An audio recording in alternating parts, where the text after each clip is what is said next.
Hey, All right. so it's Woo! episode of 56. 56 episodes of this damn stupid beer, cider, mead, alcohol show. Uh, you'll notice Jason's missing tonight. He's driving home and unpacking and eating and living his best life. He hasn't been home in a week, so we're going to give him a night off. Damn, he was gone for a week. Yeah, like Wow. just Okay. all over the place. That's right. That's why he couldn't come fishing. I didn't realize he was going to Yeah. be gone for that long. All right. Tonight we have Brian and Julie. They are going to be talking to us about making cider, about Glint Cap, about apples, what he's up to. Everybody knows Jordan. Everybody knows me. So, what, Brian, Julie, what are you guys drinking tonight? Right now I'm drinking some Founders Oktoberfest. Ooh. Same. Oh yeah, she's drinking the same. There is a Julie back there. Okay. Yeah. Here. All right. I'm hiding. I'm in my PJs. Yeah, it's kind of our Friday. We just got done with art prize, so we've been working all weekend and everything. It's been insane. Yeah, Oh, well, yeah. and Don't- burning the candle at both ends a little bit. Don't worry, Julie. Yeah. If I were to stand up, I'm in my PJs too. It's just you're not alone. I'm the only one wearing pants for the show today, apparently. What did you guys work? Art prize was Jolly Pumpkin down there, or what's the deal? Yeah, art prize goes around Jolly Pumpkin. There's a couple different. There were a couple different pathways through their media app. We were along the green line, so it was pretty cool. Like the refreshment area allows people to walk around with beverages. So if you really wanted to, like, you could go to City Built, you could grab a beer. You could walk over to New Holland, you can grab a beer. You can walk over to Jolly Pumpkin, you can grab a beer. And then you can walk all the way down to the city. It's just like Vegas. Yeah, like Vegas, New Orleans. Awesome. Yeah, it's pretty rad. It was really busy. Saturday night, Jolly Pumpkin, we definitely hit our record for a Saturday all year. You know, that's the most we've sold since the pandemic. So that was pretty positive. We're happy about that. And a lot of Sweet. people, families out there. I completely forgot that the drinking district thing was in effect this year. This is probably the first art prize they've had that, right, where you can actually like take a drink and just like wander around outside with it. Yeah, That's totally been cool. phenomenal. There's a map I have somewhere I'll find some point, but yeah, it goes all around the city. I mean, you can go to Hopcat, you can go to Rockwell Republic, you can go anywhere, Bob, Amway. But yeah, it's pretty cool. It's been like that since the pandemic. I think they're going to keep it. Yeah. How does Grand Rapids and apples on my mind already. How does Grand Rapids handle the cups, the cup situation? Is there a specific cup that you have to carry around that marks it as like a district cup or something? Or Yeah, unfortunately, they're all single-use cups, which not that sustainable. But we get all these stickers from the state, or the county. They approve our stickers and they pay for them so that we can put them on our cups. So like, we get reimbursed through the program. Oh, okay. But yeah, it's pretty cool. We get a lot of people that come over from Butcher's Union. They got their frozen cocktails, and then they come in. They get a sour beer. Then they go walk down the street to Anchor Bar, and then then it's 4 a.m. or 2 a.m. already. We get a lot of college kids and whatnot, but yeah, it's been pretty rad. Today I just blended our second batch. I did a batch cocktail seltzer with spiced rum. I used pumpkin spice, apple cider, and chai tea.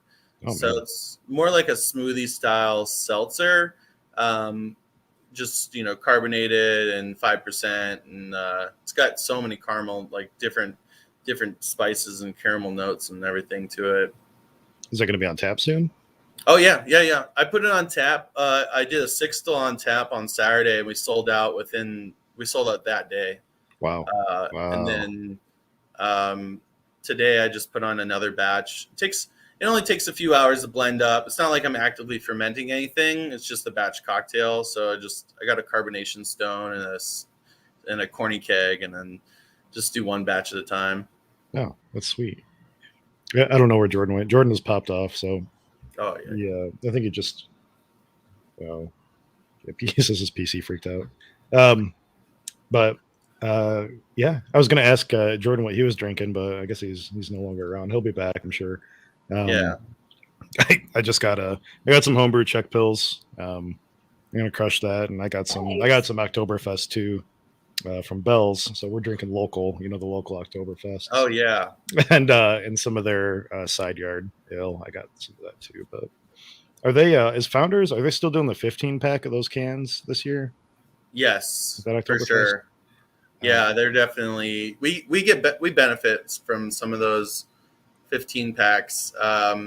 Julie's dad works for Founders, so every now and then we get some free ones. Every now and then we get some 15 packs. They gave us like a massive load, so we've got a cooler stocked full of Centennial, Unraveled, Oktoberfest, Solid Gold, and then some like mystery beers that don't have labels on them.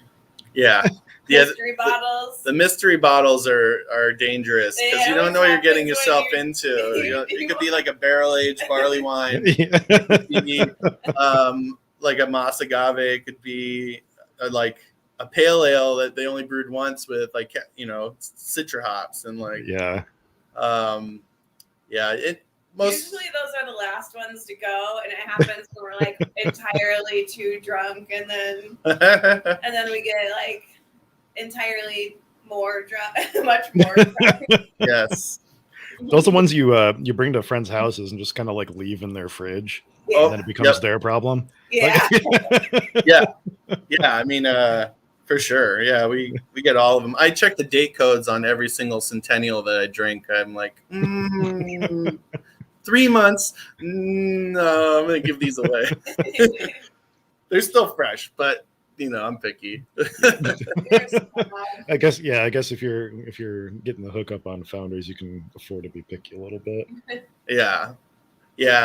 I always say I like hazy IPAs. I think two weeks after packaging, that's probably when I feel like they're the best. And then like regular IPAs can be good, up to 3 months in my opinion before I start like questioning how they were stored, like temperature wise. Yeah. But it's tough being a home brewer. It's tough. You made anything lately, like homebrew wise? Not beer and tech. Mostly just cider. I've been fermenting just 5-gallon batches of juice. Most of the juice comes locally. I got a bunch from Hill Brothers Farms. They're out over by Sparta. I got a little bit of juice from Robinette's, but the Robinette's one can be a little pricey. And it's more like sweet. Like you're not going to get the tannins that maybe some of the other local juice blends may have. And then, you always think about cost effective wise. If you're buying juice from Robinette's retail, it's like $8 a gallon. But if you go to some of these other local suppliers, you can get it, $3.75 a gallon in any form, and they'll fill up any of your vessels. So you can just bring your corny keg or 10 gallon or 15 gallon stainless steel vessel and just fill it up right there. That'd be sweet to roll in, just like you got like a 15 gallon like conical fermenter you just like stick in the back of your car and like roll up on wheels and just like fill me up or something. I don't know how you get that back home. I guess you have to tie that down in your truck or something pretty good. Yeah, you'd probably have to have a nice truck. Yeah, the most actually when I was working professionally making cider at Eris Brewery and Cider House, we were doing 50 or 5,000 gallons of juice on a tanker. It came on a big rig, like a giant oil tanker. And we would just have it. I'd have to get up there at 4 a.m, block off all the parking with kegs, empty kegs, and then wait around for them to show up from Michigan. And none of the truck drivers liked driving from Michigan to Chicago. Like, they don't really like going through the city of Chicago. So we had to always third party our truck drivers. So we had a different truck driver almost every time. And, they all have interesting stories, but yeah, they would pull up with this giant tanker. And then, it's like Breaking Bad. They stay in their truck the whole time. You're like climbing on top of the truck, like making sure it's vented. You got to find the reducer, plug in the hose, make sure that it gets flushed out all the way to the pump that goes through a hole in the wall in the building, and then fill up 5 1,000-gallon fermenters and blast off the next day with fermentation. That's insane. Yeah. When you were doing something like that, would it all be like the same? I don't know, the same cider, like the same yeast, same temperature, like same. It all just gets blended back together in the end. Yeah, pretty much. Like, we keep it separated batch per batch. We have batch numbers on everything. Mm-hmm. Most of the time we use the same yeast. There's a few Lalaman like wine yeast that I like to use. There's DV10. Mm-hmm. There's D47, EC1118 or 1882 or whatever. Mm-hmm. So we would mostly use DV10, which was clean Chardonnay yeast, nice fermentation. The tough part is you always want to control the temperature or add a bunch of nutrients. And the nutrient ratio I've always used is 1 gram nutrient to 1 gram of yeast, dry yeast. And it's tough. Like, cost effective wise, that definitely increased how much it costs, especially if you're doing 1,000-gallon batch. Like, you're throwing in a kilogram of yeast. Yeah. That's a couple, that's $300 at least. And then, I guess, no, that's like more like $90, but it depends. If you're getting like liquid culture, it gets more expensive. But what do you use for nutrient, like at home? Do you use like DAP or like Fermo or FermK, or do you have like a preference or something else? Yeah. I pretty much do Go Firm on the first day. I use 1-to-1 ratio or whatever. And then on the third day, or like maybe I'll do even 2 additional nutrient additions of Fermade K. Okay. I really like Fermade K. I think it's just it's like, it's a sure thing that you're not going to get the off nose. Like, you're not, if you want to avoid H2S, which sometimes it happens, almost like, whether you add nutrients or not, sometimes it does happen. But trying to eliminate it, then I'll use it on the third day usually. But you want to use it like the first third of sugar depletion. Mm-hmm. That's when you want to use your nutrients. You don't really want to use it anymore after that. What is H2S? H2S is hydrogen disulfide. That's the common smell you'll get in some ciders, which is rotten egg or rhino farts. Okay. Yeah. I don't like the term. I never really liked the term rhino farts, especially when your cider has them. And again, every now and then you could do like 1 in 5 batches might have H2S, and there's ways to get rid of it. You can scrub it with copper.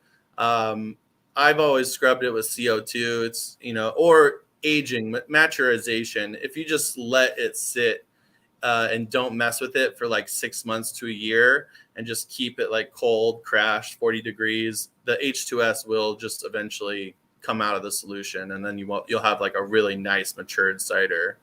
How quick are you turning around your cider, like on a homebrew scale? 6 months to 12 months is a long ass time for Yeah, well, I usually drink it pretty. I drink it pretty quick. I definitely we're drinking it pretty quick. Every batch I make, it's gone within like 2 weeks. Okay. Between us sipping on it and giving out bottles to the people we want to have it, it goes quick. Yeah, I bottle a lot. I'll give some to my coworkers, like as rewards, and they like my cider. They want me to make it. They want me to make it for Jolly Pumpkin, but I'm not trying to. I don't know if I'm trying to cross that line just yet. Because As you're trying to start your own cidery, right? Yeah. So Julie and I, we've been a cidery in planning for the last like 6 months to a year. Getting more and more serious about it as we keep working for the man. Does it have a name? Can you give it a? Can you say the name or something? Or? Yeah, of course. Yeah. Okay. So we chose the name Squiggly Tree Cider, Squiggly Tree Cider House. Kind of came down from just like when you walk through the orchards. Sometimes the trees aren't pretty. They're all scraggly, and they they come out of the ground, and like sometimes if you try and graft a scion onto a rootstock, it doesn't always hold. So then you get the rootstock growing out, and then the scion starts dying. And, Halloween is like a perfect example. If you ever see those silhouettes of a black and white Halloween tree, it's usually like reminiscence of an apple tree, and to me anyway. And so, yeah, we've been entering professionally under the name Squiggly Tree Cider House. And pretty much it all kind of spawned from when I was the head cider maker at Eris Brewery and Cider House. I segued out of the position. I really just wanted my cider to be judged next to theirs. And the only way to really do that is to enter commercially. But it's a slippery slope. You start fermenting in 5 gallons, and then now I'm thinking, it's like I can get 250 gallons in the tote for like $300 and, ferment that. And it's like, you have to get the bonded winery license and whatever, but you can also contract that out. Like Pucks does contract work with their cans, which is really nice. They do contract work with the brand Mad Farmer out of Detroit. They have it's a 4-berry pie cider. It's like a berry cider, a little bit, semi-sweet, but yeah. It's they sell it at a lot of local establishments. Their main, I guess they're based out of Detroit. I don't know if they have a tap room, but you can buy their cans at like all places all over Grand Rapids. And I'll have to take a look at it. I've never heard of them. Okay. Yeah, cool. And that I always like that idea of contract work. Great Central out of Chicago. You may have never even heard of them, but they're like one of the largest breweries out of Chicago, and they do contract work for a lot of the up and coming breweries. And you brew it at their place, they can it in large batches, like 50 barrel, 100 barrel, maybe even more, but they brew a lot. And Pilot Project out of Chicago is another one I really like as far as contract work. It's the idea of contracting using your brand, just other people's stuff, as long as you know that they're taking really good care of their equipment, and you can trust your product and their equipment. It's a good way to at least get your name out there and be able to sell it, even if you are breaking even, just to get your name before you have a tap room. And that's kind of, we're a little bit closer to that path, but as we both have full-time jobs still, so we're still working on it for sure. What kind of I don't know, what kind of ciders do you want to make? Do you want to just have like traditionals? You want to get like crazy with it? You want to do like sour ciders? What kind of stuff do you have in mind? I think having a few cores, cost-effective cores are pretty important. You have a modern dry. Yeah, like modern dry is really good. Oh, and by the way, I haven't told you guys yet, but your introduction to the show is amazing. Yeah.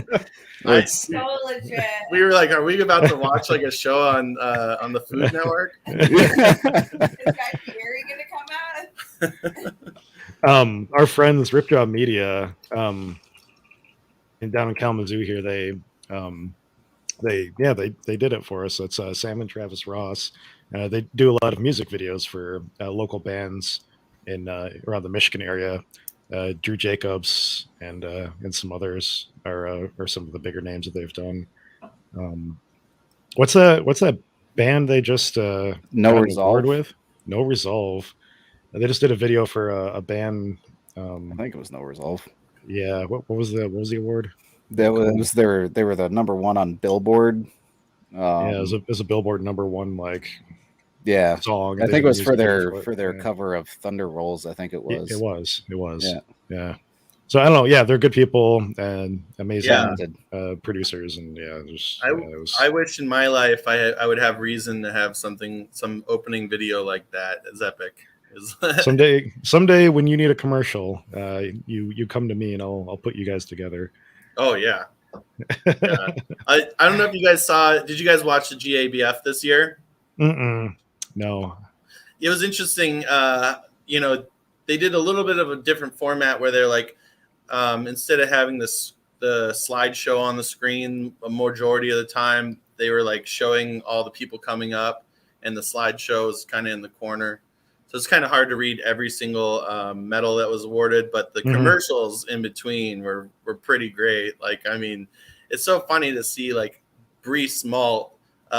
You would never see their commercial during the middle of an NFL or right event, but you see their commercial and it's like kind of homemade, and it's a reminder about how many like people, how many just family-owned businesses are in the industry, and they're just doing it and having fun, and it's cool to see.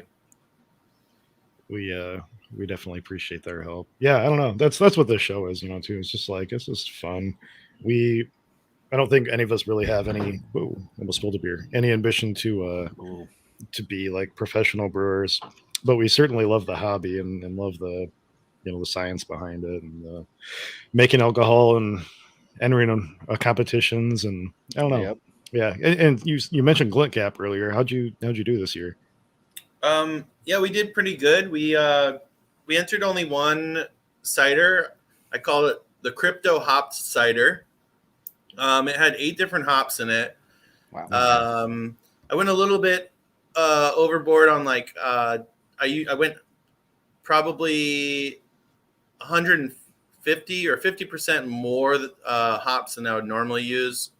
And it came out really dry. My final scores were 41 and 43 out of 50, and I got a silver medal, which was, great. That's our first professional awesome. Entered cider, and we, compared to a lot of the other ciders that I've been drinking that are hopped, a lot of those also were in that silver category. So it's hard, like you have to have a quintessential cider for it to be the staple for a style. In the category that we entered, Be Well out of Elk Rapids, they won gold for their Spiver Citra, or they won best of show for that one, and they've won the medal for that one several years now. Cool. And that one's really great. You can't beat that combination of Citra hops and Northern Spy apples. So single varieties hops and single variety apples, and then they back sweeten with a little bit of honey, which I think is ultimately I think that's what really brings the hop cider together, is that you can't have it too dry, too tart, too hoppy. You have to have some balance of sweetness in there, almost like hazy IPAs. Like hazy IPAs, you need a little bit of residual sweetness and a little bit less bitterness for those aromatic hops to really come out. And those are my 2 favorite styles I like as far as drinks go. Those are pretty much what we were making full time at Eris, and that was, if I had to get a shifty, it would always be a shot of Malort, hop cider, hop cider, and then a hazy IPA, and then I would go hop on the 45-minute bus ride home. You've got some fond memories here of Malort. I know. I got just a little bit left. I got to get another bottle. I got a bottle. For about special 6 occasions. bottles. We have a bunch. What I'm going to. I think I actually have a Be Well cider in my fridge that I meant to grab. I had to go see what that is. I found it in the back of my fridge, somebody brought it back for me. I think it's cherry. Okay. It's one of their cherry ciders. I'm gonna give you to Jordan for a half sec while I grab that. And I got to get a bottle opener too because I forgot one of those too. I'll be right back. Okay. All right. Cool. Hey Jordan, how's it going? It's to meet you. going. Yeah, nice to meet you too. Sorry, I dipped out there for a second. Technical difficulties with the home computer. Oh yeah, no worries. Yeah. I thought I had it resolved, but nope. Guess not. Back to the drawing board on it.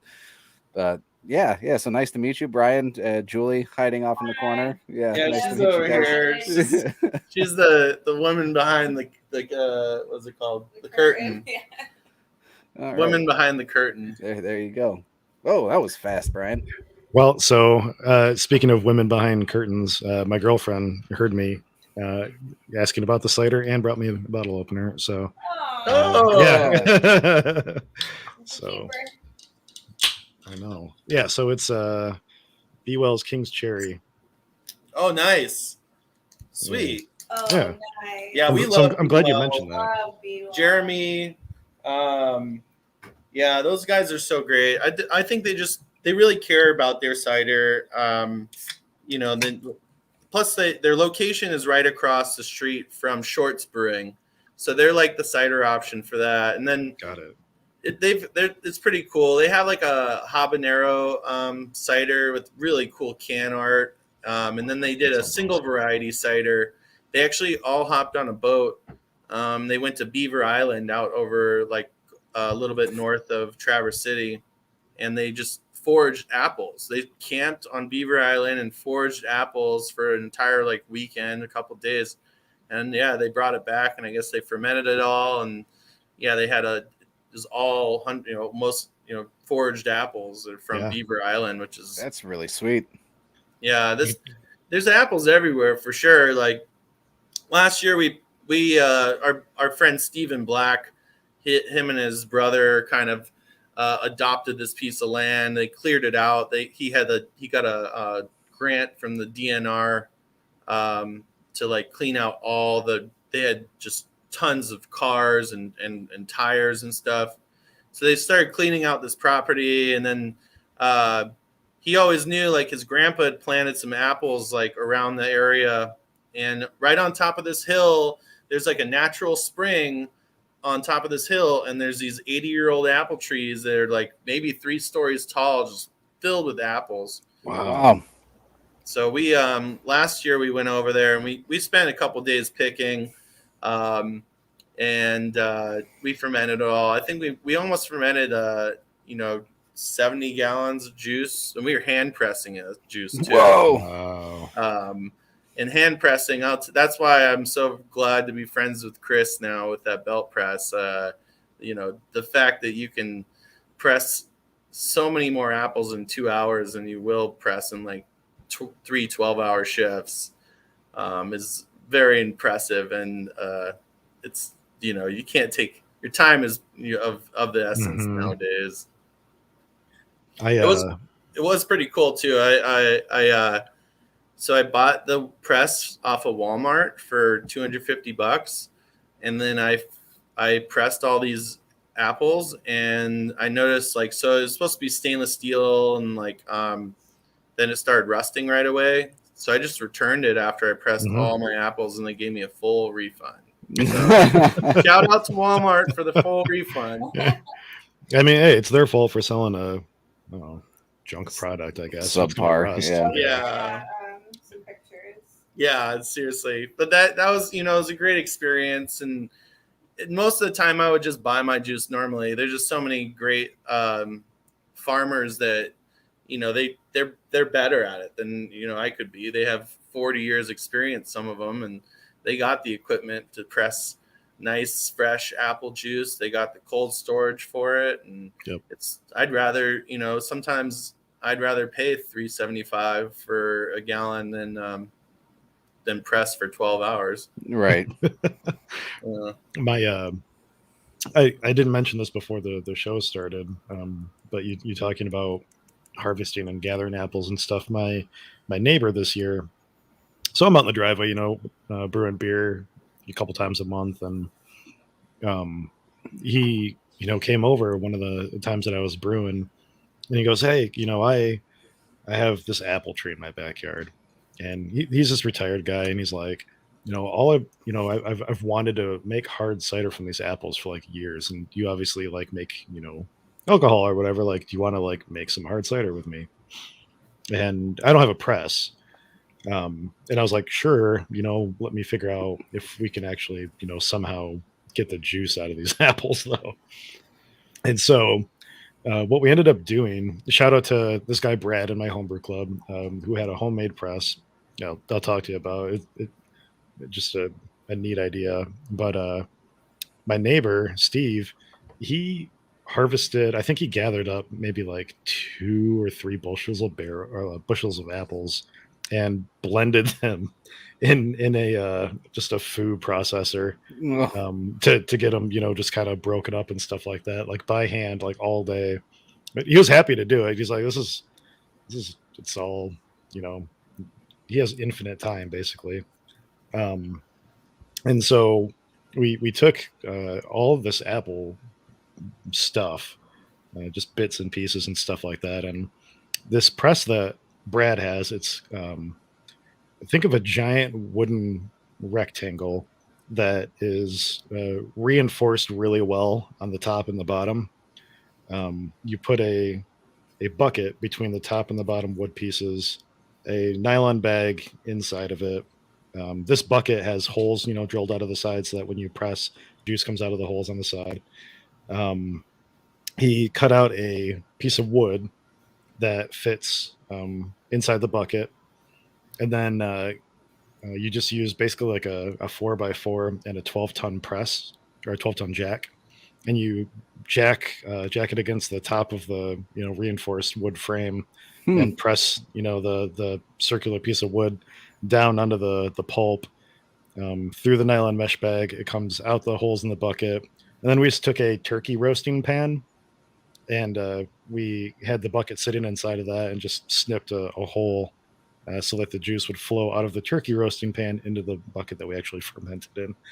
And it worked really well, for being sort of something that he built himself, with the exception of whatever a 12-ton press costs. It worked pretty cool. So I think we ended up getting maybe about like 2 gallons of juice out of it. We topped up the rest with juice from Houston Farms down here in Kalamazoo, who, like you mentioned, their farm, they make great cider. Just this weekend, they actually did a pressing, and I think it was $5 a gallon, and it was delicious. And we did some tastings of some of the hard cider that they make out there, and it was a blast. So, yeah, we'll see what happens with this, backyard apple stuff. I tried one of the apples, and it tasted good. I don't know if that necessarily means it's going to make good cider, but yeah, he was like, the deer are just going to eat them anyway, so let's try something. Yeah, that's the best thing. They're going to grow whether you want them or not, to or not. Yeah, it's a fun experiment. Yeah, there's some good speaking back on my buddies, that farm that we were foraging on, there's so many, we don't even know the varieties of apples. Like I can tell some are crabs. She's got a couple Macintoshes, but it's tough unless you're like growing apples for many years, or at least around a farm that has these educational opportunities to learn about your different apples. A lot of times they all get chopped up and just like one bucket of malic acid and fructose. And that's pretty much what it is. There are some people, there's a cider maker out of Florida, Melbourne. He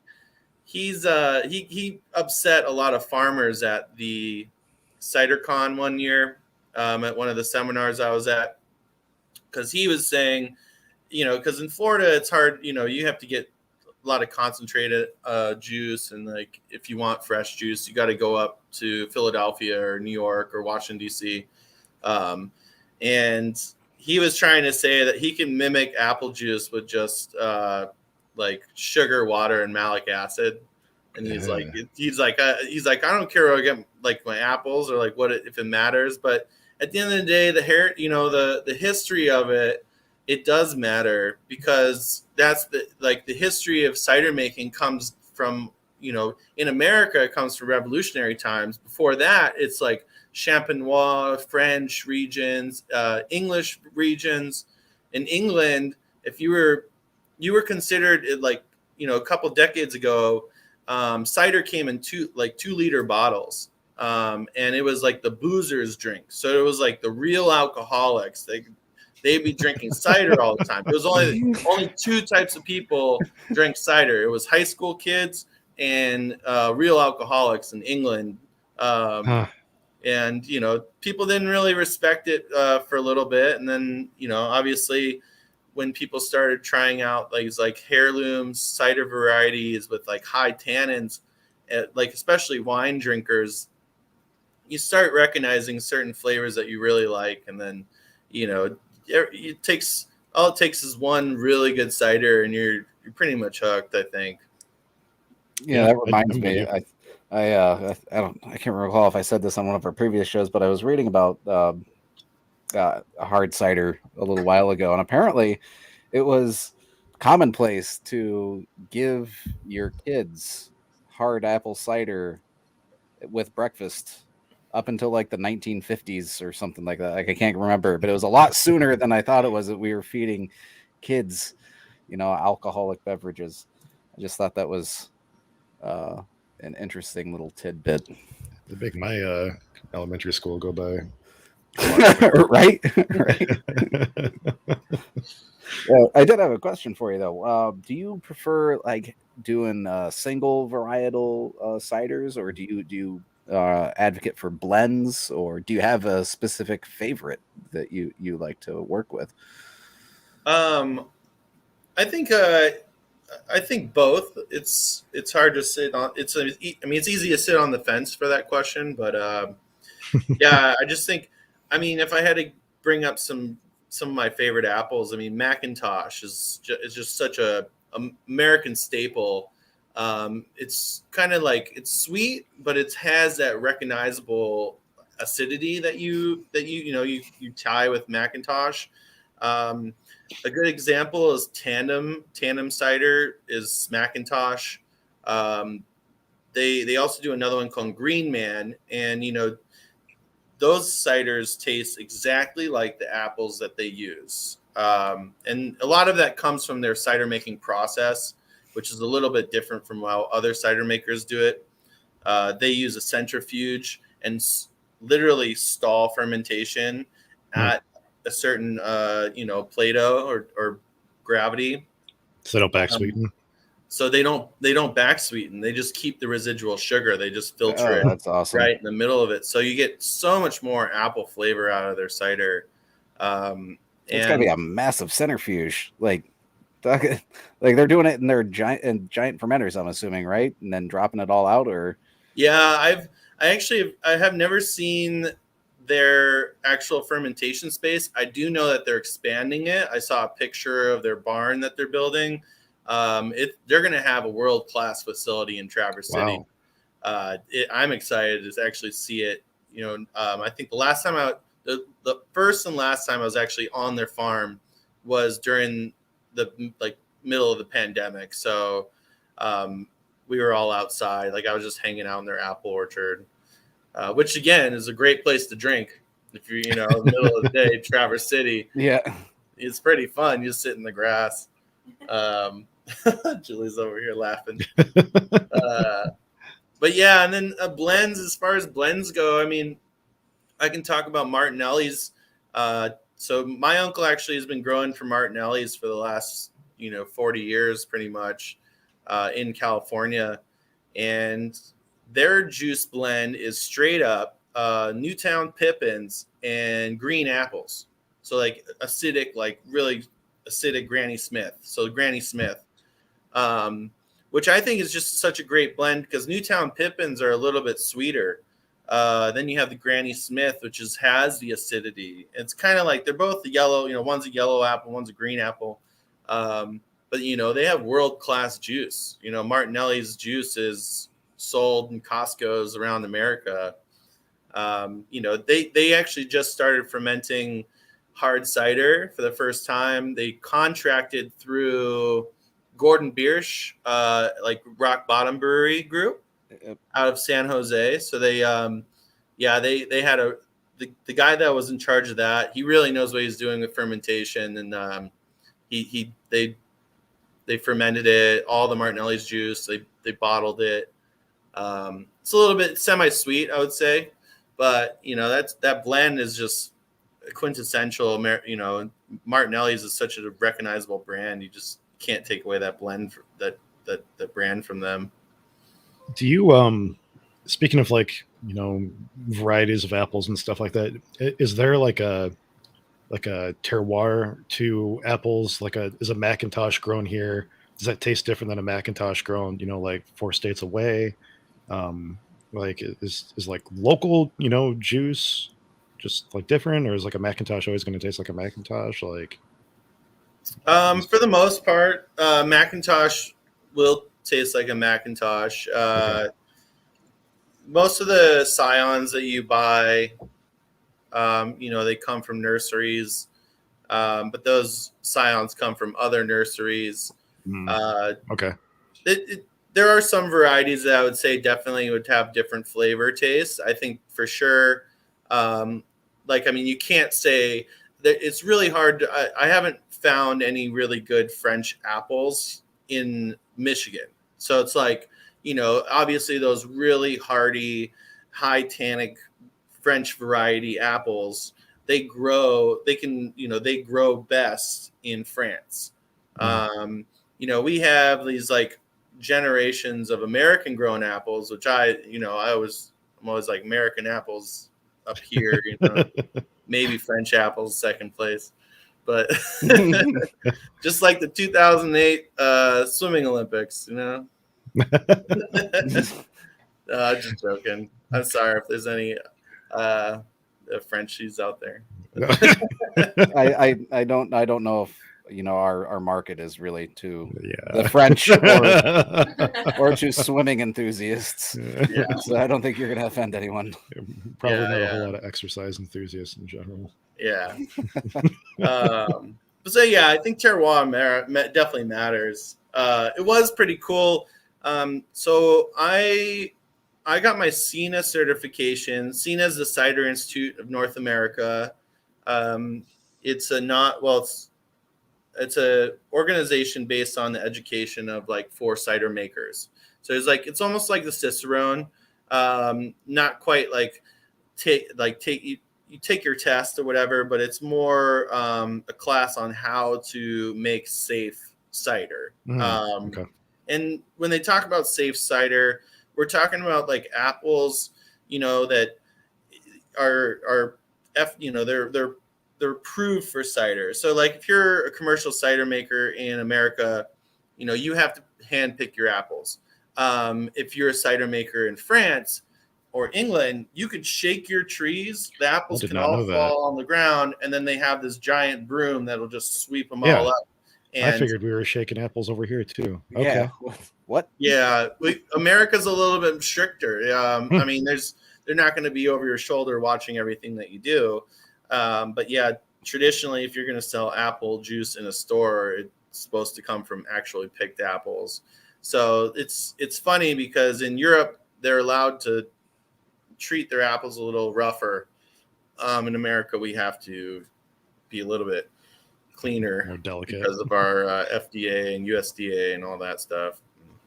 What's the difference between a typical American cider and a French cider? I've never had a French cider before. I'd say mostly there's tannins and effervescence. The process they go through effervescence because they do it like champenois, almost like lagering techniques, spunding valves, but they do it in bottles. So if you ever see those racks with the bottles that are hanging upside down and they have that little yeast thing right in front, that's pretty much that's a French technique of carbonating your wine or cider in the bottle, and then You'd like degorge it or something, right? Degorge it. I was thinking degorge. Yeah, yeah. The other term is the French term I was thinking of is bâtonnage with barrel. You take a spoon and you're actually like taking the yeast and lifting it into suspension. So you get some French cider makers believe that gives you more flavor, like more yeast flavor, especially in the wild fermented stuff. And that's disgorging. Yeah, disgorging is the one with the bottle. So yeah, they pretty much, it takes a lot of skill. You know, they have the yeast that blocks the top. They have to use the knife. They hit the bottle, pops off. Then they put it in this other machine that pretty much tops it off with more dry cider, and then they cap it. And crazy. The machines do it a lot more efficient, but there are very, very skilled individuals out there in Europe that are trained. They've been doing it. It's like muscle memory for them, and they can. It's definitely a French technique. Only a handful of cideries do it over here, but you get I think maybe finer bubbles. I guess that's a way to explain effervescence and CO2. Interesting. More like champagne like bubbles. And that's those are the two differences, like the tannins and then the bubbles. That's pretty much what I would take away from French ciders for sure. Americans are it's a little bit less carbonated. I think a lot of American traditional dry cider is a little bit petulant. And then they're still got the tannins, but it's like boozy wine, more wine-like in my opinion. Do we sell any like French cider over here? Like if I wanted to try to find some, would that be like something? That's a good question. Yeah, I think you can definitely find it. The number one place that I used to go to when I was in Chicago was the Northman. The Northman. Actually, Julie was a bartender at the Northman while I was cider making at Eris, and it was kind of great. On Wednesdays, I would go there because she would be working till midnight. And I mean, they had the largest selection of cider and Calvados. They had the largest selection of Calvados in America. And Calvados is apple brandy. And then they had just so many different ciders on tap. Like they were the first place I got to try Ancho. Ancho is spelled ANXO. It's based out of Washington, D.C. Those guys make amazing wild aged dry ciders. They have like sour ciders, oak aged ciders, clean wine like ciders, and all their apples are picked within 300 miles of were picked within 300 miles of Washington, D.C. So they would actually go around and go and find apple trees in people's neighborhoods and give them gift cards and be like, hey, if you don't mind, I can pick your apples at the end of the season. And here's a $10 gift card to my shop. And that's awesome. Yeah. They built cool. Really good, resourceful. Yeah. I mean, I recommend Ancho is probably my number one place I would visit next time I go to Washington, D.C. for sure. Okay. I have never been to DC. Yeah. So I'll put that on my list. Yeah. Me neither. I mean, it's a little bit of background behind me. I'm new to the Midwest. I grew up in Hawaii. I went kindergarten through high school. I went to college in San Diego, went to San Diego State for a little bit, and started working for Ballast Point. Moved back to Hawaii. Worked for Kona Brewing Company, and that's where I met Julie. And she got me all the way back to her hometown of Grand Rapids. So. That's a long trek. Yeah, I never thought, I'll tell you, there's so much opportunity out here, and I knew, in Hawaii, no one wants to teach you how to brew in Hawaii. They just now kind of started getting a little bit more of a bigger homebrew thing there, because all the import of grain and all the import of everything else is really expensive. So when I was there, I was, I'd help my friend out brewing every now and then, but I knew I wanted to brew, at least learn how to brew professionally. And so Chicago was that place where I learned how to do that. Are there, not to detract, but are there native fermented beverages in Hawaii? Like, because I obviously you said import of grain and hops and everything to make traditional beers or ciders, even I'm assuming is just astronomical. So, what do they have anything that's just used from the island? Yeah, not so much like alcoholic beverages. I'd say kava is probably the closest thing. Kava is like a drink. Um, it's not alcoholic, but it comes from a root and it relaxes you. Um, as Okay. far as like more recently locally brewed beverages in Hawaii, like people still brew. Obviously, there's Kona Brewing Company, Maui Brewing Company. Yeah. I love Big Island Brew House. Those guys, they live on the dry side of Waimea, and they're probably one of the only breweries that try to grow their own hops. So that's pretty rad. But as far as cider goes, there's only one cidery in Hawaii. It's called Paradise Ciders. I actually went to high school with one of the owner's brothers, and they ferment all like local tropical fruits. So they have a dragon fruit cider, they have strawberry guava cider, they have pineapple, they have ginger, they do That'd be awesome. guava, if I already said that, but it's mostly all tropical juice. And most of it probably comes from concentrate if they're doing like hard apple, but this still, even with concentrate juice, you can still create a really tasty cider. You can't dock concentrate. That's definitely been my opinion.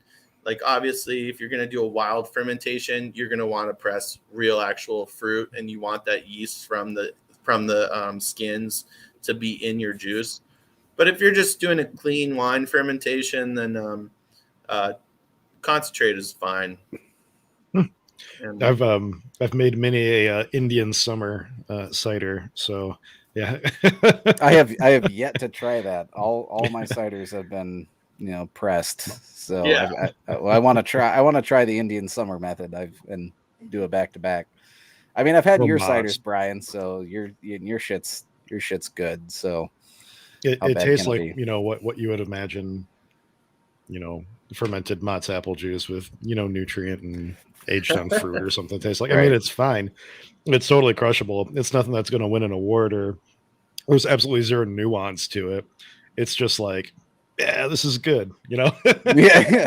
But you never know. You can win. You can win awards with lesser quality juice. Blending is really. That's like half. That's like probably more than half the battle is just blending it for modern style. Do you know? I'm gonna butcher his name. Is it Jeff Carlson? He's the cider maker of the year. He's won the award like freaking like 6 times or something like that.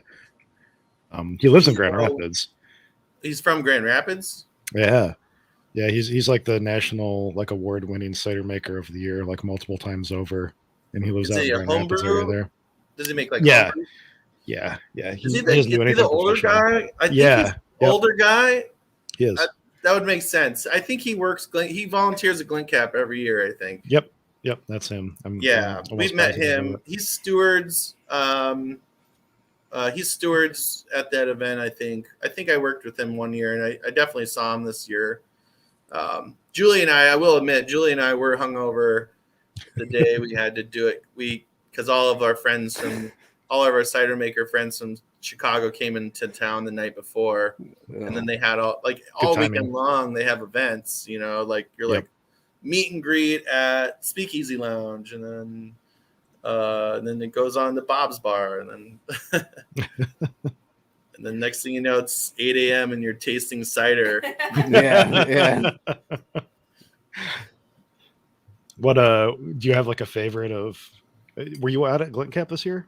Yep, I judged. I judged. I don't know, 5 categories, 10 different ciders in 5 different categories. So, 50 different ciders. Oof. Did you have a favorite that you walked away with? You think, or? Yeah, I will admit. Because I had Modern Dry, a lot of the modern dry. That was the largest entries, the largest category. And I did have some cider that I recognized. Speaking back on tandem cider, I had the Green Man. I knew right away when I drank that one. When I was judging it, I was trying to be non-partial, and I'm not. And I was. I wasn't 100% sure it was Green Man, but I was like, this tastes like Green Man. They ended up winning a gold, and the way that the judging works is that there's 3 judges, and then we all talk about our scores, and then we take basically the 2 most average scores, and then we average that out, and it's a pretty effective way to judge cider. I like that. It was pretty nice. I had some wood aged cider as well, and some of those were really interesting because they had a little bit more descriptors to it. I think it would be really hard to judge wood aged cider without knowing what kind of process the aging was. Like, was it aged in a port barrel? Was it aged in a Chardonnay barrel? Was it aged with oak chips? Was it oak? Was it French oak? Was it virgin oak? Was it an American oak? And that was pretty interesting because they did give us a little bit more information. So I had a cider that was aged in a port barrel. That was the last category of the day, and I was grateful for that. I was just drinking like 12%, 10% ciders, and I'll be honest, I only spit out 3 of them. I drank at least 50 ounces of cider, or 47 ounces of cider that day for sure. That makes for a long and good day, I'm assuming. Yeah. I'm a veteran. There you go. Did you judge Perry at all? No, I wish I did. But also I'm not too familiar with the Perry as far as I know I love Uncle John's Perry. I think that was I had that at the place of work, so I had that on tap more often. Their cider pressing is pretty soon too, isn't it? I think. Oh yeah, Uncle John's is. They're technically America's most award-winning cidery. Wow. Uncle John's, yeah, they've been around long enough and they've won enough awards. They're still going to win more awards, but right now, a couple of other cideries are the flavor of the year. Haken's Cidery out of Colorado, they cleared house with a bunch of awards the last 3 years, which is pretty interesting. They have, you have apples growing in all types of environments. You got it in kind of a little bit more of a muggy, lake-like environment in Michigan. You have hot California. You got Colorado, which is like higher altitude and stuff. Yeah, higher altitude. Yeah. So I'm sure they're all getting their apples from a nursery that's local, because all those apples have adapted to those climates. Wow, that's cool. Yeah. When we first met you, it was up at Vandermill, and I get drunk and nosy, and I waved and I was like, hey, good luck on your entries or whatever. But Jason and I were dropping off entries too. The reason I asked about Perry is Jason and I entered Perry's into the non-commercial. What's the word I'm looking for? The competition this year. It's non-commercial. Yeah. Non-commercial category. Oh yeah. Yeah, I guess it's not category, but I know you know. We got some Perry or some cider juice or some pear juice from Houston Farms down here last year, and we made Perry's out of them. And Jason ended up actually getting a silver, I think, for his. I was sad they didn't have that at Husted this year, because I still got some of my Perry, and I should have. I'm going to bottle off the rest of it. I keep saying this. I got to do it, but I'm going to bottle off the rest of it because I do want to submit it somewhere, get it judged. It was good juice. I don't know anything about Perry either. This is my first time ever making a pear anything. I think maybe my second. They might have done a pressing a couple years ago. My experience with pears is that it's more of a fickle fruit.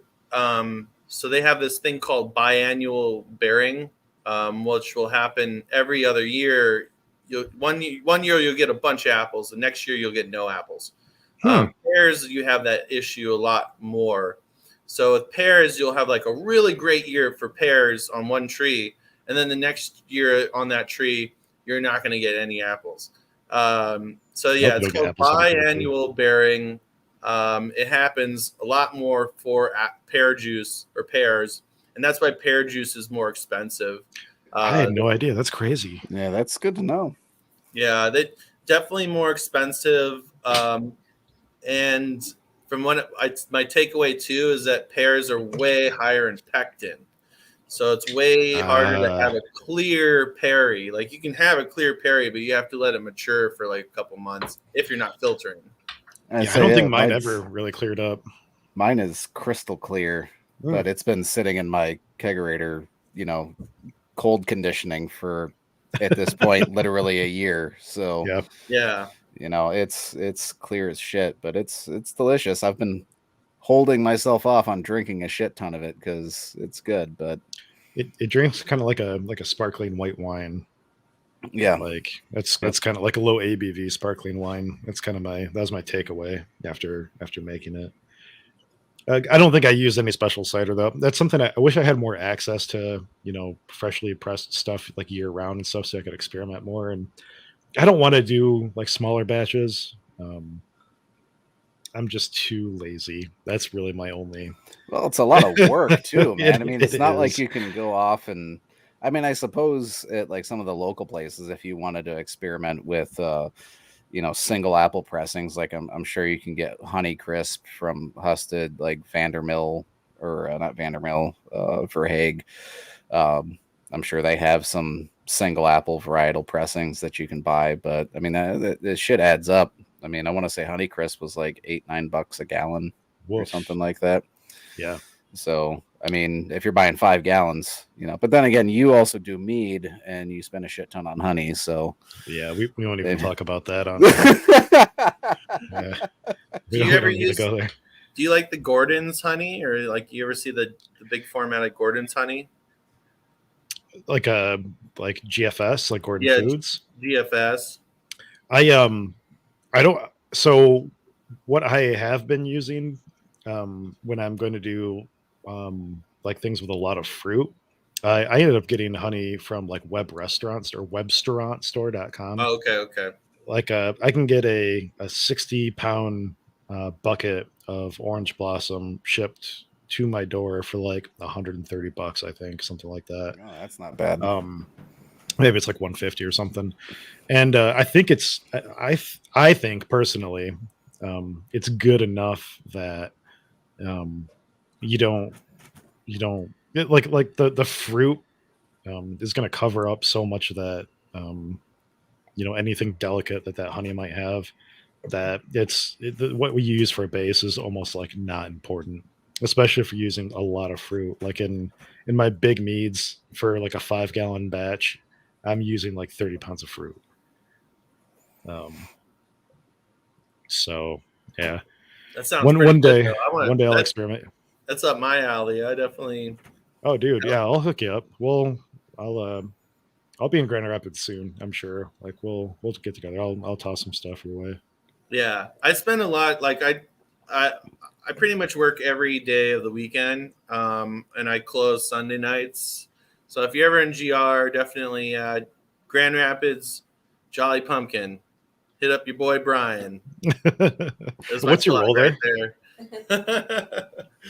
Yeah, what's your role with Jolly Pumpkin right now? Yep, still Jolly Pumpkin. It's a good company. They got we got more than just sour beers too, so there's a lot of opportunity. It's really nice too because so they have a 5-gallon still downstairs that's not being used. So the cool thing is I'm in control of what happens to it at this point. So I'm going to be definitely going to be distilling some apple brandy for sure. And I got this moonshine. I got a still soon. I adopted this moonshine that's just sitting in my liquor room from 2 bar managers ago. He distilled it once, and I guess it's still got the head and tail, so it still needs like another distilling round. Yeah, you got to strip it. Yeah, and that's something I don't have a lot of experience with the whole distilling. Much more fluent and active fermentation, but it is nice that I have that tool at my fingertips, and if I wanted to, I could, I'm pretty much getting paid to. I could bring employees down there, and we could do it together as a staff building experiment. Right. Yeah. And well, if you think of it, that's probably it could be. I mean, I know we've had a few craft distilleries open up down here in Kalamazoo, but that's kind of the next I think frontier is craft distilling. Now, granted, it's we're a homebrew show; it's still illegal to do. At yourself at home without a license, but This is a theoretical discussion. Yeah. But I do think that hopefully, maybe we could get some legislators on here and lobby for it. But I'd like to see it actually open up for home use. Yeah, Brian, when you said earlier my liquor room, was that at work or your home? Oh, that's my work. That's my okay. Work. I wish I had a liquor. I don't have a liquor room here. It doesn't last long. I got a full fridge, but that Malort goes quick. I was going to be really excited. You like your Malort? Yeah. Oh. Malort's so great. My favorite thing about Malort is that it's your palate. It's a palate cleanser. At the end of the day, you can drink Malort, and then anything you drink afterwards tastes 1,000 times better. But also, if you're going to be judging stuff, like you can drink Malort, try a cider. You drink Malort, you try a cider. You get it's like a reset on your palate. So wow. Okay. That's fair. I've never thought of that use, but that's kind of awesome. I don't think I can taste anything. Period. I can't smell after drinking Malort. You can just taste your anger. Yeah, basically my self-loathing hatred. It tastes like Home Depot smells. That's perfect. Oh, it's like PVC welding in a bottle. Well, hold on. I'm gonna open up. I'm gonna open up a bottle with you guys. I got a rare bottle open. Oh shit! Okay. Okay. I thought you were gonna go get Malort. I was like, oh, that's what I was like. I'll go get mine too. Oh. Not going down that road. It's a Monday. We've had that show once. Yeah. Oh, yes, it's your Friday.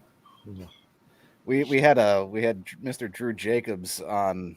And if you guys haven't listened to his music, he's a country music star here in Michigan. Go check him out. Great music. But he actually put on his website to buy Brian a shot of Malort, so people could pay to get him a shot. I think you ended up with like 8 shots or something like that at the end. Oh, dude, I don't even know. Eventually, I don't think I could fulfill all of those. No. I don't know. Yeah, it was fun. Terrible. It was an experience, that's for sure. What you got, Brian? I see a bottle. I got a 2019 CBS. Oh, sweet. Ooh. With the horse. Oh no, they're without. Oh yeah, it's without. There's the first one bottled after they had the Mountie removed. Mountie, thank you. Yeah, those are hard. For those that don't know, the Canadian government contacted founders and sent them a cease and desist about putting their Mountie on the label of the CBS. I'm sure that seems pretty nitpicky. What was the reasoning behind that? That I have no idea. Maybe they value their Mounties a lot. They don't want. They're good Christian folks. Maybe they don't want to put them in the same label. Delicious beverage for beer. Well, here, hold on. Let me Let me go find something real quick too. I got something in the fridge, I think, to match. I'll be right back. Oh, I'm gonna. Does this mean I have to find something now? I'm gonna have to go cellar raiding. COVID, like quarantine, pretty much wiped out most of my. And I know Drew Doster's in the chat there. He ran into the same problem, but staying at home, you can drink a lot. Yeah. Yeah, my cellar is pretty well wiped out. So you're a Hawaii boy. How'd you climatize to the Midwest winters?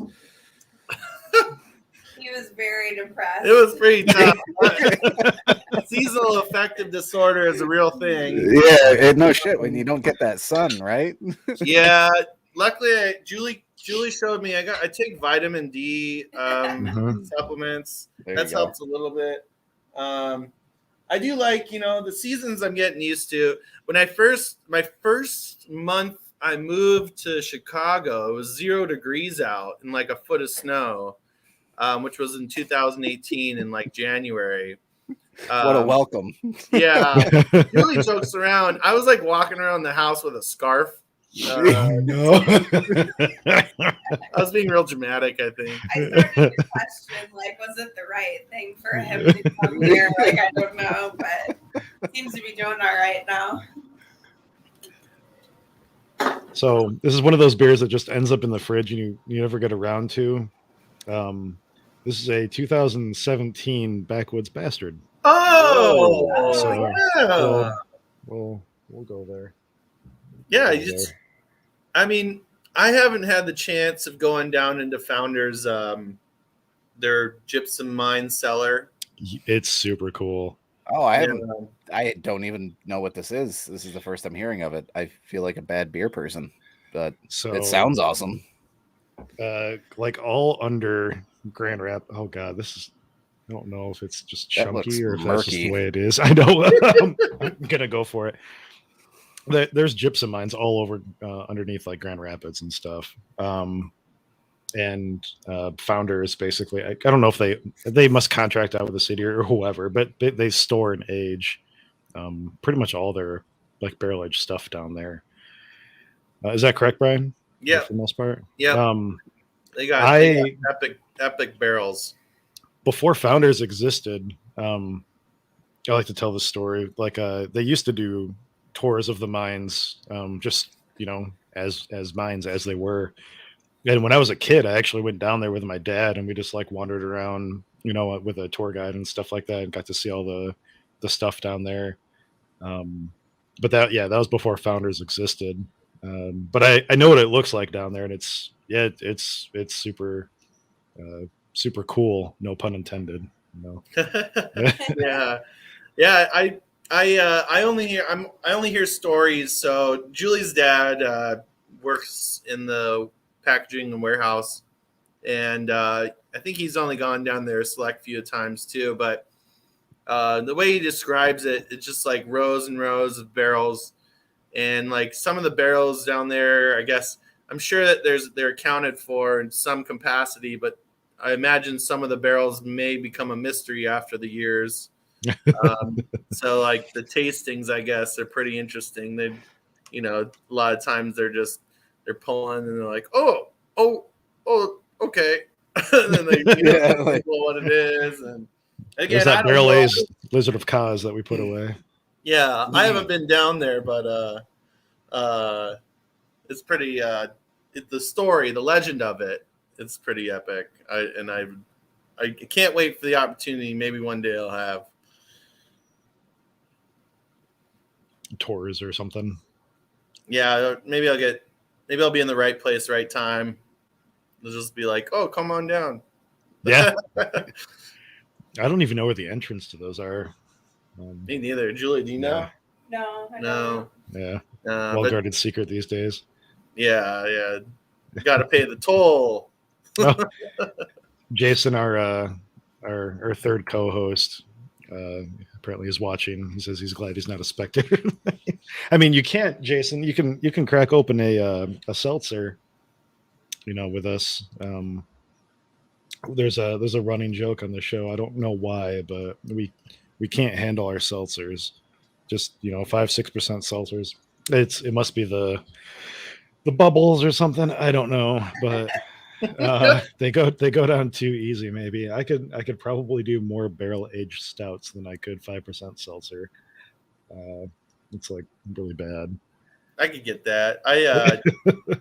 The seltzer I just released. It's more like a smoothie style seltzer, and basically it's sweet. It's really sweet. I'm down sweet, yeah.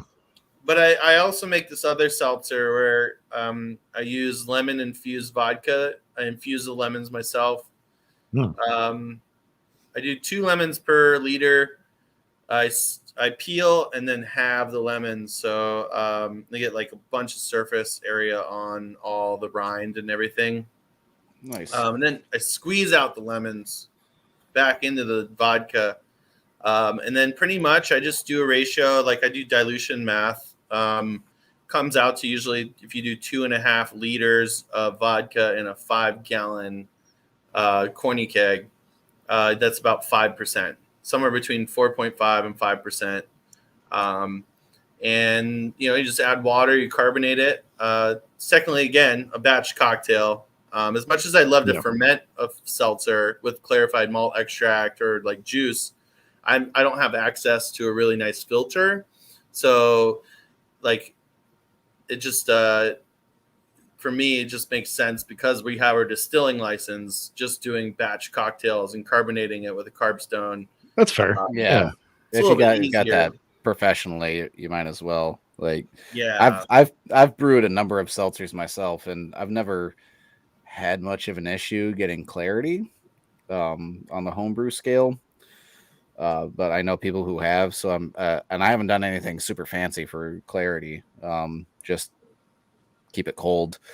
But so I'm kind of waiting for my day to where I, pour some milk out of my tap, Brian, you mentioned hops in cider earlier, and I'm totally changing the subject and reverting back, but that's okay. We've stayed on topic pretty damn well. Yeah, we've done pretty well. Time. Yeah, normally we don't. Normally we'd be talking about like how stickers work or something. Yeah, that'd be like 4 minutes into the episode. Yeah, but how do you do your hop cider? Like, is it all dry hop? Do you make like a a tincture or something? Like, go into that because I have a buddy, Travis, who loves hop cider, and he makes good stuff. But I think like any info he could garnish would make his day probably. So it's kind of like I do have a way. I do dry hop it. It's like it's all dry hop. I dry hop at the rate of 1 pound per barrel at 50 degrees for 10 days. I think that is just the perfect extraction. I think, in my opinion, and I don't just dry hop it. Just like I don't just dump it in. Mm-hmm. I have it in a bag, like a hop bag. Okay. So it can be definitely like extra racking because like if you're let's say I was making a popular cider from Eris's Van Mojo. It's back sweetened with blueberry juice. So that one had a lot of steps to it because, I would have to rack. It was a mosaic dry hop blueberry cider.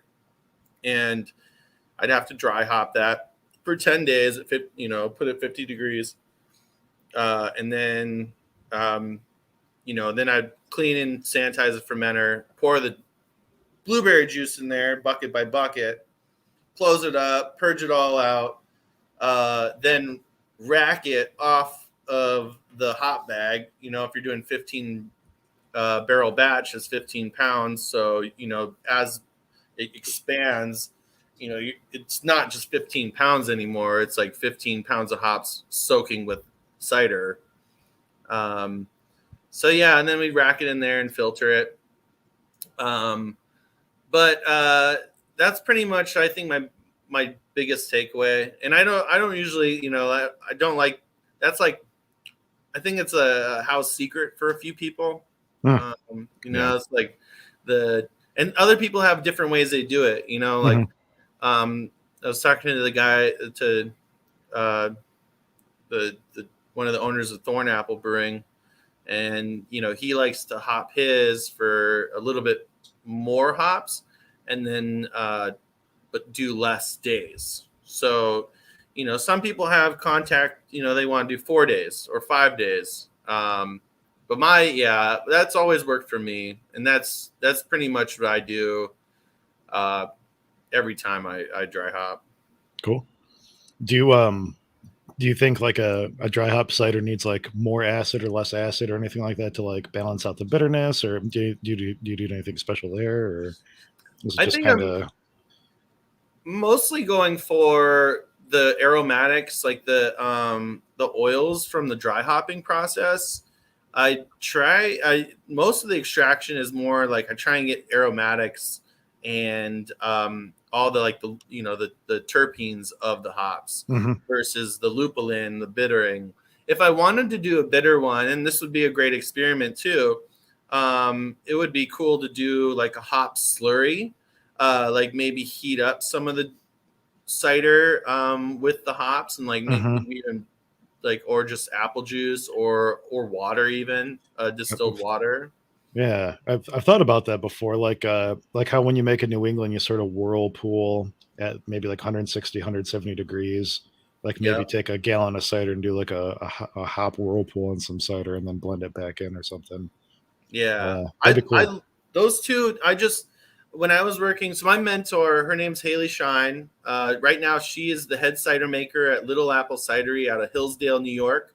And she is the head brewer and part owner of Rojan Brewery out of Hillsdale, New York. It's in like right where the tri-states meet. It's in Hudson Valley. Okay. She was the head brewer at Rock Bottom Brewery in Chicago for years. She taught me everything I know. And I think, and again, she laughed because so in 2018, we won bronze in the first year for Juicy IPA. We won a bronze medal at GABF.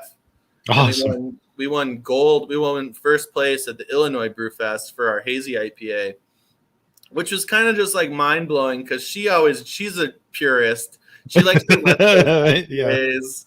She's like, she makes great lagers, Oktoberfest, amber ales, like stouts. So the hazy IPA category, she was like, yeah, this is what everyone wants right now. So we're just going to enter it in.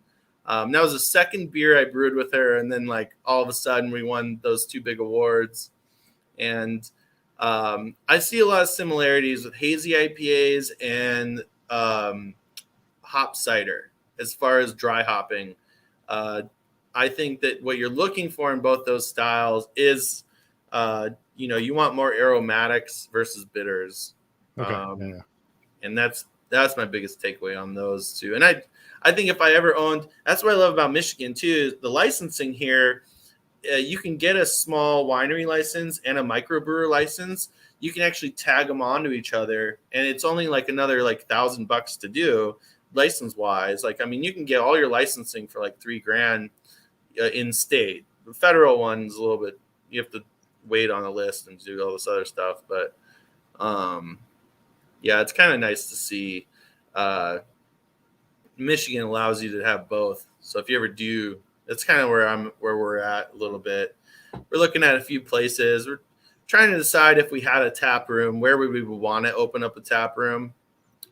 We've been looking at, of course, I have Bridge Street. I love Bridge Street in Grand Rapids. Swift, the printing company, owns all the buildings on that street. So they're willing. There's like a 3-car garage that I've been looking at behind New Holland. It's for development, lease and or sale. And I have a feeling like that place is underrated. Like it's cost versus what you can get out of it is probably the best compared to, I don't know, something right on the just strip. because of all the traffic, is going to be there and stuff like that. Yeah. We've also been we really like Muskegon as well. Julie went to Baker College She graduated in marketing and culinary, food and beverage management. So there's a lot of cool things out of Muskegon coming around. There's actually a food truck called Tiki Boys. They won Taste of Muskegon this year. It's kind of funny because we actually, like, Julie has ties to them. Like, there's a couple of like investors are actually just bartenders and servers in the industry. So it's like cool to see these up and coming small businesses in different areas of town that may have not had the best reputation in the past. Yeah. It's gonna be sweet. I can't wait to see what comes of it. That'll be awesome. Do we have like a straight up just like hard cider place in Grand Rapids besides there's Vandermill, there's Vandermill, yeah, and Pucks, and that's it. And People Cider. Oh, okay. Yeah, there are a few, and it's not really, again, that's what the best thing is like, you can tie on a microbrewer's license and you can do both. And that's what I was really used to doing at Eris. Eris is Chicago's first cidery and brewery. So like combined licensing. In Chicago, it's a little bit harder to have the combined licensing. You actually have to have everything separated. We used to have two different walk-in coolers, one with beer, one with cider. We technically had all of our beer stuff fenced off from our cider stuff. And that's all. I don't know if that was the federal because of the TTB or whatever. We had to have it completely separate, but in Michigan, it seems like the people that are making cider at the places that they're making beer, they're making in a lot of the same tanks. Yeah. Well, at least like, CIP, professionally, they got to make sure. Gluten-free is a big thing. You can't say it's gluten-free and it not be gluten-free. So that's a good call. We actually had a guy on here a couple months ago. His name's Brian as well, like Army of Brian's up in here. But he runs a gluten-free homebrew supply shop out on the east side of the state. And he was giving us like the big rundown about gluten-free and yeah, like you don't want to, there is no mixing, of stuff like that. Like you need to really have your shit together. Yeah. So that's super cool. Yeah. We used to have different pumps, different hoses, all labeled differently. It was like really important, at least to me, like keeping and my head brewer to keep everything separate. And that was like, plus one of the owners at Eris, Eris specializes in gluten-free food because there's a lot of people that go to this restaurant that have celiac disease, which is, it's coming up more and more statistically. People are recognizing it, they're getting treated for it. I'm fortunate not to, have a gluten intolerance. I drink beer like crazy, but Julie's actually been sneaking in some gluten-free pasta and not telling me. She's like, "Don't you think our digestion is so much better now?" And I'm like, "I don't know. I would have eaten no matter what. Like I'll eat no matter what." It is good, yeah. I sneak it in there. Yeah, that's a cool thing. So Julie actually just got a job. She's working part-time at the Amway Grand, full-time bartending, actually. Oh, congrats. So she's been bartending all the, high volume places. Big events. High volume, all bougie, like long, what's it called? Old fashions. Smoked old fashions. Yeah, you'll have to check that out when you're in Grand Rapids next. Do you do like the like you burn like something underneath like a glass like jar? Yeah, we have like a little cage and like a smoke gun, and we load it up with wood chips and torch it and let it kind of marinate in the smoke. And it's really tasty. It's really, really bomb. You can do an old fashioned, a Negroni, or a Manhattan in there. It sounds like a good experiment to do with a cider. Yeah, actually, that's not a bad idea. That's, you know what? Like a Rauch beer, but cider. Yeah. Like smoke. You got to. I've never had a smoked cider. Yeah, you got to. Okay, so you have to smoke the milled cider, the milled apples before you press it.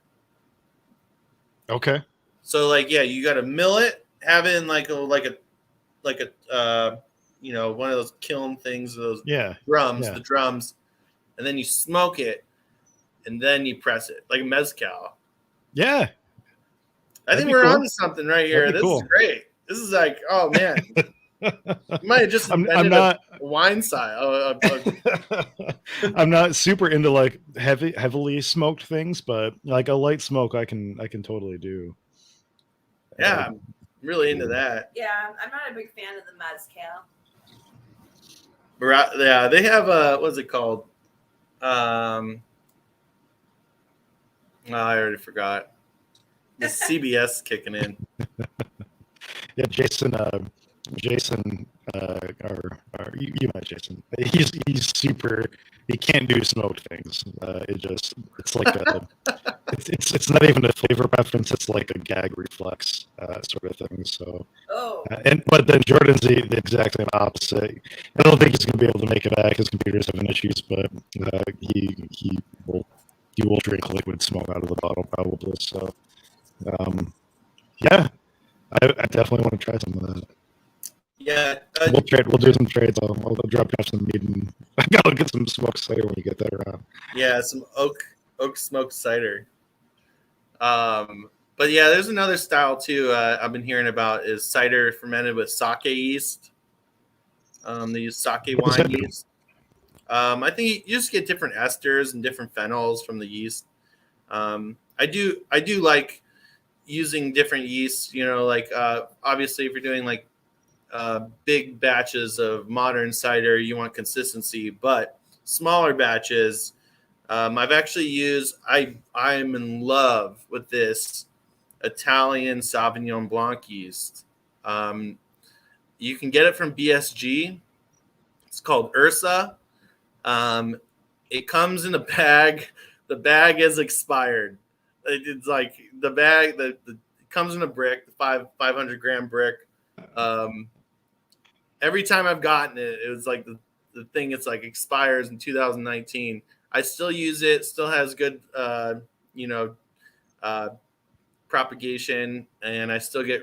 But I love if you have to add a little bit more nutrient, but you get really good fruit qualities from the esters and phenols. That's super cool. Oh, I've never heard of that. There's so much. I mean, just like with everything, there's so much experimentation you can do. We were talking about meat earlier. I only just started getting into meat maybe 18 months ago, and I was talking with my girlfriend Shayna just a couple days ago, and she was like, "Yeah, before you started making meat, I thought honey was just honey, like you get it out of the bear, and it tastes like what you put on your food or whatever."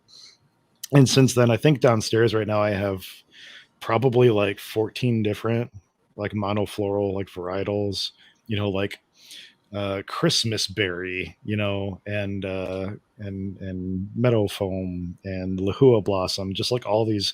Well, you would probably know the lahua blossom, right? Lahua, lahua is hibiscus, I think. Is it? Okay. Yeah, well, I'm gonna have to look that up. I know I was my Hawaiian name was Lehua, which is like a feminine Hawaiian name for some reason. Okay. It's designated by my Mayday is Lede in Hawaii. So all in elementary, kindergarten through 8th grade, I had to learn hula every year, do a dance for Mayday. I'm looking this up though. Lehua blossom. Yeah. No, I'm totally interested to know. The honey itself has almost a sort of funk to it when you first smell it, and then it's not hibiscus. It's that prick. That's that other tropical one that they got going on. It's got a bunch of So in elementary school, we would just go around. They had this wild growing and you could just pick it and suck the honey out of the actual flower. It was really great. You're kidding me. That's cool. But yeah, it's interesting, man. I love Michigan. I think, I always see this. Michigan's always new to me. The fact that we have, rivers. I go kayaking down the Rogue River, the Muskegon River. The fact that we get sunsets, the fact that we get seasons, we have awesome beers, awesome apples. Michigan is such a hidden gem, and that I just love everything I've seen so far. We're very lucky to have you. I'm sure. It's going to be awesome. I can't wait to see what your cidery does. I asked in chat if there was any questions before we start wrapping up and stuff, and Jordan has asked if you ever actually tried making sake. I have not. I watched a documentary on it, and it was pretty interesting to see. There's one, I can't remember which streaming service, but they talk about, it's funny because there's a white guy who went to Oxnard, and he was like, he pretty much is the head, he's the first, like, in Hawaii, we call him Haole, but he's the first Caucasian, like, official sake maker. He spent a lot of the 90s getting, looked down on for certain things. But, there's a lot of cool aspects to what they're doing over there because they have limited space. So they have, like, they have these egg fermenters that are just amazing. Like, they ferment, they're like plastic eggs, but like they ferment a lot in that. I think it really comes down. I think they use the enzymes to break down the starches of the rice into sugars, and that's how they get this. It's basically like beer, but a little bit of different process. They let the rice sit out with the enzymes on it. There's like a mold, isn't there? Even I think. Yeah. It's definitely. Apparently, it takes years to master, and I believe it. No doubt, yeah. I actually met the founder of Sochu, is a plum wine over there, and that's a whole nother story. But there's so many great things, like people just fermenting out of nothing, and like whether it's apples or grains or corn, blue agave, they got that, and it's so great to see how many options there are, like, nowadays. Well, man, do you have any like final words you want to say, like anything about like your cidery or like Jolly Pumpkin or anything else, websites or shout outs or whatever? For sure. I want to thank you guys. I mean, I feel like I could have been a little more prepared and ask you guys a little more questions, but this is about you, man. No, you can ask us questions when we can go out to a bar and drink. It's fine. Oh yeah, we talk enough about ourselves as it is. Yeah, I love everything you guys are doing. I tuned in and heard you guys talk about your recipe building and you guys' in-depth decision making. I mean, that process is just interesting to watch. Something that a lot of people don't get to see. A lot of the decision making on recipe building comes downstairs in a cellar between 2 and 3 people, and it's nice to see it out in the open, even just for fun. And that's what it comes down to, is that you guys are out there, you're making beer, you're drinking it, and you're doing it for fun. And I think that's just the epitome of what beer is supposed to be about. I love it. Yeah, I'm totally with you. Well, thanks, man. For everybody watching still, we have a couple shows coming up. I think we're gonna meet up with the Motor City Mashers soon. We're gonna have a Thanksgiving seltzer episode where we're just going to get like pretty much wrecked and talk about seltzer. Brian, Julie, if you guys don't have anything going on, maybe we'll invite you back. Like if I've been giving the shout out to everybody. Like if you just want to have like a nice little holiday get together online and bullshit. Well, that sounds like a lot of fun. Yeah. I'll let you know. Keep us in the loop. I'll text you if anything significant is happening in our on our side of things, and I do think that if at any point I will be running the spiced rum, pumpkin spice chai tea seltzer at Jolly Pumpkin. I'll be making it batch by batch, and just tune into their Instagram, or I'll send you a text and let you know, hey, we got this going on, and love for you to try it out. It is, Dude. Taste, it's sweet, but it's everything that you can expect out of what people want. So That sounds amazing. No, I totally can't wait. Shane and I will definitely get up there. Yeah. I actually haven't been to the Grand Rapids Jolly Pumpkin, so I hear the pizza's great. Pizza's great. Pizza, we have a better, our location has a better oven than any of the other locations. So Okay. and that's that we're, I don't know if that's true, but we just make better pizza. One last thing too for people. I last weekend, well, 2 weekends ago now, I guess, I was out near the near Schramm's Farms territory, and Shane and I did a tour out on some of the new land that he has, and Ken was gracious enough to give us a tour himself of some of his property with a few other people, and I talked to him, and Ken is going to come on our show and talk about mead and growing fruit and terroir and all sorts of stuff. We don't have a time planned. I wanted to make sure that he had time to chill, because right now is his like growing season and everything, and I figured maybe we'll try to book him during the winter. But when there's snow on the ground, look out for Ken Schramm and Schramm's Meat episode. So that'll be super cool too. But Brian, Julie, thank you so much. It was nice having you tonight. And thank you guys, and I look forward to seeing you guys again soon, seeing what you guys are all about. If I end up brewing a batch, definitely gonna enter in whatever homebrew fest that you guys are sponsoring. Yeah, and I don't know if you've heard of have you heard of the Michigan Homebrew Festival? Yes, a little roughly. It's. I'll bug you about it as the year goes on. It happens in August every year, but it's like beer Christmas. It's something you guys should definitely come out for. It's just basically like 3 days of drinking homebrew for free and associating with friends and eating great food and just having a good time. So we'll talk to you about it more, but hang out after the show, and everybody else, thank you so much for tuning in tonight. And all right, cheers. Cheers.